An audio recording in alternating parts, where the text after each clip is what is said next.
Hello বন্ধুরা, আশা করছি তোমরা সকলে ভালো আছো আর আমিও ভীষণ ভালো আছি। আজকের এই ব্লগটি তোমাদের সকলকে সাথে নিয়ে শুরু করছি। আজকের সকালটা খুব সুন্দরভাবে শুরু হয়েছিল এই পাখিটির ডাক শুনে, তাই তোমাদের সাথে শেয়ার না করে আর পারলাম না। ঘুম থেকে উঠে ফ্রেশ হয়ে চা খাওয়াও কমপ্লিট হয়ে গেছে, আর এখন বসেছি সকালের জন্য চচ্চড়ি কাটতে। দিদিভাই ডাল ও ভাত বসিয়েছে আর চচ্চড়ি করবে, তাই আমি চচ্চড়িটা কেটে রেডি করে দিচ্ছি।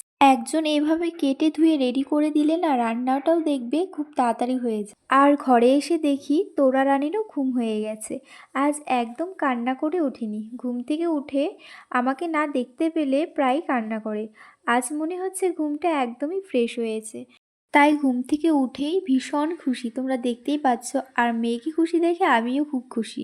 মেয়ে ঘুম থেকে ওঠার পর ওকে ফ্রেশ করিয়ে খাইয়ে দিয়েছি, আর আমাদেরও সকালের খাওয়া সবারই হয়ে গেছে, সেটা আর তোমাদের সাথে শেয়ার করলাম না। আর এই যে ডালগুলো, অড়হর ডাল, আমাদের বাড়িতে গাছ ছিল, অনেক গাছ হয়েছিল, আর এগুলোর থেকে এই ডালগুলো হয়েছে। সবগুলো ডাল মা খোসার থেকে ছাড়িয়ে রেখেছে, এগুলো রোজই রোদে দেয়, এগুলো নাকি ভালোভাবে শুকোতে হয়।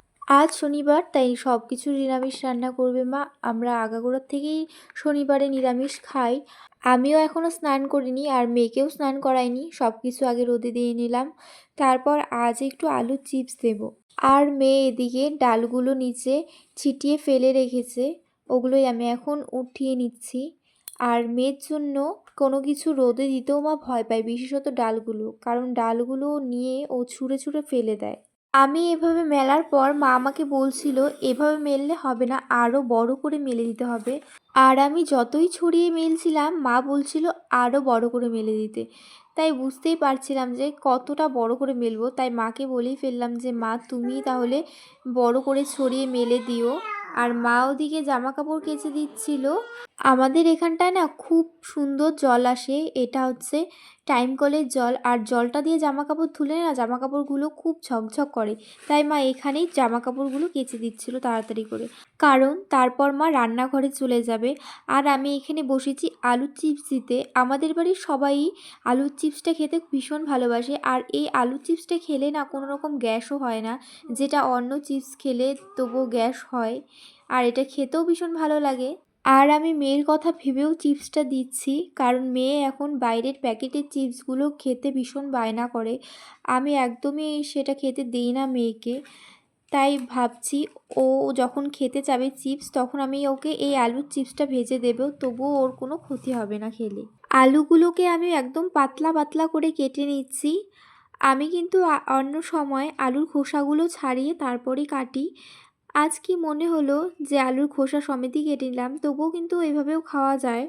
তারপর ভালোভাবে ধুয়ে নেব, ধোয়ার পর এগুলোকে লবণ দিয়ে সেদ্ধ করে নেব, তারপর এগুলোকে রোদে শুকোতে দেব। এই চিপস দেওয়াটা আমি আমার মায়ের থেকে শিখেছি, আর আমার শাশুড়ি মাও কিন্তু এভাবে চিপস দিতে পারে, তো এই মায়ের থেকেও আমি শিখেছি কিভাবে সেদ্ধ করতে হয়, কিভাবে কতটা সেদ্ধ করতে হয়। তো তোমরা কারা কারা এভাবে চিপস দিতে পারো আর দাও, আর চিপসটা খেতে তোমাদের কেমন লাগে, কার কার ভালো লাগে? আমার তো ভীষণ ভালো লাগে, ভীষণ পছন্দ করি আমি। তো তোমরা কমেন্টের মাধ্যমে জানিও তোমাদের কেমন লাগে চিপসটা খেতে। আমি এই ভ্লগটিতে কোনো রকম মিউজিক অ্যাড করলাম না, কারণ আমি আগের দুটো ভ্লগে মিউজিক অ্যাড করেছিলাম, তার জন্য আমার কপিরাইট এসেছিল। হয়তো মিউজিক অ্যাড করলে কপিরাইট আসে, তাই আমি কোনো রকম মিউজিক অ্যাড করলাম না। আমি তো একদমই নতুন নতুন ভ্লগ করছি, তাই হয়তো আমি অনেক কিছু জানি না। আর তোমাদের সাথেও এমনটা হয়েছে নাকি সেটা আমাকে জানিও তোমরা। ভালোভাবে ধুয়ে নিয়েছি জল পাল্টে পাল্টে, সেটা তোমরা দেখতেই পেলে। তো এখন চলে যাব রান্নাঘরে, এগুলো সেদ্ধ বসিয়ে দেব। আর মা এখনও কিছু রান্না বসায়নি, আজ একটু লেট করেই রান্নাটা করবে, মাও অনেক কাজ করছে আজ। আর যেহেতু নিরামিষ, বেশি রান্না ঝামেলা নেই, তাই মা আজ একটু লেট করেই রান্নাটা করবে। আর আমি এইটা সেদ্ধ বসিয়ে তারপর যাব মেয়েকে স্নান করাতে। প্রথমে জলটা কিছুক্ষণ ফুটিয়ে নিলাম, তারপর এতে দিয়ে দিলাম লবণ। আর এই লবণটা যদি না দেওয়া হয় না, তাহলে আলুর চিপসটা খেতে না তেমন ভালো লাগে না, কারণ লবণটা আলুর চিপসের ভিতরে ঢুকলে সেটা খেতে ভীষণ ভালো লাগে। একটা কড়াই হচ্ছিল না বলে আমি আরেকটা সসপ্যানে বসিয়ে দিলাম। তো সেদ্ধ হতে থাক। তারপরে যে চলে এসেছি মেয়েকে স্নান করাতে, জলটা ভরে নিলাম আর গরম জল আমি কেটলিতে করে রেখেছি, সেটাই নিয়ে আসবো। আর এই যে মেয়ের ড্রেসটাও আমি গুছিয়ে রেখেছি কোনটা পরাবো। আর এই যে স্নান করানো কমপ্লিট হয়ে গেছে। জানো তো বন্ধুরা, আমার মেয়ে একদম স্নানের থেকে উঠতে চায় না, জল দিয়ে খেলা করতে প্রচণ্ড ভালোবাসে। তাই বেশিক্ষণ জলে রাখাও তো যাবে না, তাই কিছুক্ষণ ওকে দেই খেলা করতে, তারপর আমি স্নান করিয়ে দিই। আরও যতক্ষণ খেলা করে ওখানে, আমি কিন্তু সেখানেই দাঁড়িয়ে থাকি। এই যে আমার সবগুলো চিপস দেওয়া কমপ্লিট হয়ে গেছে। আর জানো তো প্রচণ্ড রোদ ছিল এখানে। তো যাই হোক, স্নান টান করে রুমে চলে এসেছি আর মারও রান্না কমপ্লিট হয়ে গেছে। তো চলো তোমাদের সাথে শেয়ার করি মা কী কী রান্না করেছে আজ। গুঁড়ো আলু দিয়ে পনির রান্না করেছে, আর করেছে সজনে দিয়ে সর্ষে, আর শাক করেছে, আর সকালে তো ডাল করেছিল, তো সেটা তো আছেই। তো আমাদের দাদাভাই আসতে আরও কিছুক্ষণ বাকি আছে। আর মেয়েকে না অনেকক্ষণ চেষ্টা করেছিলাম ঘুম পাড়ানোর, তো ও ঘুমায়নি, ঘুমোতে চাইছিল না, কারণ আজ অনেকটাই লেট করে উঠেছিল, তাই হয়তো লেট করেই ঘুমাবে ও। আর এই যে জানালাগুলো এখন লাগিয়ে দেব, তাহলে না এই সময়টা প্রচণ্ড মশা ঘরে চলে আসে, তাই এই সময়টাতেই আমি জানালাগুলো লাগিয়ে দিই। আর এই যে বলতে বলতে তোমাদের দাদাভাইও চলে এসেছে। বাড়ির সবার খাওয়া হয়েই গেছে, শুধু আমরা দুজনই বাকি আছি। আর তোমাদের দাদাভাই একটু লেট করে আসে, তাই সবার খাওয়া হয়ে যায়, আমরা একটু লেটেই খাই। আর দোকান থেকে এসেই দেখো কেমন মেয়ের সাথে খেলা শুরু করেছে। এটা কিন্তু রোজ দিনই দোকান। খাওয়া দাওয়া কমপ্লিট করার পর মেয়েকে নিয়ে একটু শুয়েছিলাম। আর এখন বাজে সন্ধে 5:30টার মতন। আর মেয়ে ঘুম থেকে উঠেছে এখন, ওকে ঠান্ডার পোশাক আশাকগুলো পরিয়ে দিচ্ছি, তারপর ওকে খাইয়ে দেবো।